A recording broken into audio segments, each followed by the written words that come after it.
यस्तो मिठो यस्तो क्रन्ची थुक्पा मैले कहाँ खाएँ भनेर हेर्नलाई चाहिँ मेरो पुरै भिडियो हेर्नु होला।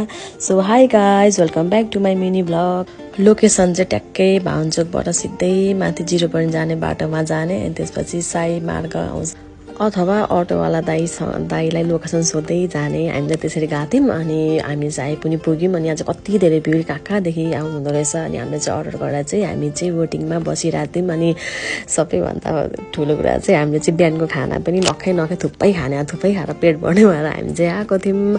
अनि हाम्रो फाइनल्ली हाम्रो थुक्पा र आलुचप पनि आइपुग्यो। हामीले चाहिँ झोल थुक्पा र सादा थुक्पा अर्डर गरेको थियौँ होइन।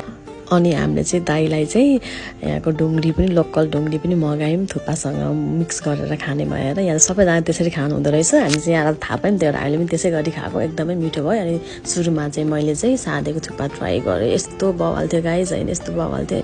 त्यसपछि हामीले पालो थुक्पा खान थाल्यौँ। अनि मैले खाएपछि बहिनीले खाएँ, अनि त्यसपछि यहाँ दिदीको छोरीले पनि खाँदैछ। अनि सबैलाई चाहिँ एकदम धेरै मिठो लाग्यो अरे थुक्पा। अनि त्यसपछि हामीले आलुचप पनि खायौँ। हामीले चाहिँ मिठो लागेर फेरि अर्कोपल्ट पनि मगाएर खाएको थियौँ यो चप चाहिँ। अनि हामीले चाहिँ खाइ पनि सक्यौँ होइन। टेस्टको त कुरै नगरौँ गाइज, फोटोमा हेर्दा फोटो भिडियोमा हेर्दा जति मिठो छ खाना पनि त्यति नै मिठो छ। यस्तो मिठो थुक्पा बनाउने दिदीलाई पनि म भेट्न गएँ। उहाँ नै हुनुहुन्छ हाम्रो सावित्रा दिदी होइन। अनि हामीले चाहिँ खाइसकेर यहाँ बिल पे गर्दैछौँ। अनि दाइलाई चाहिँ थोरै डिस्काउन्ट मागिरहेको थियौँ हामीले होइन। अनि दाइले चाहिँ मिलाएर गरिदिनु भयो।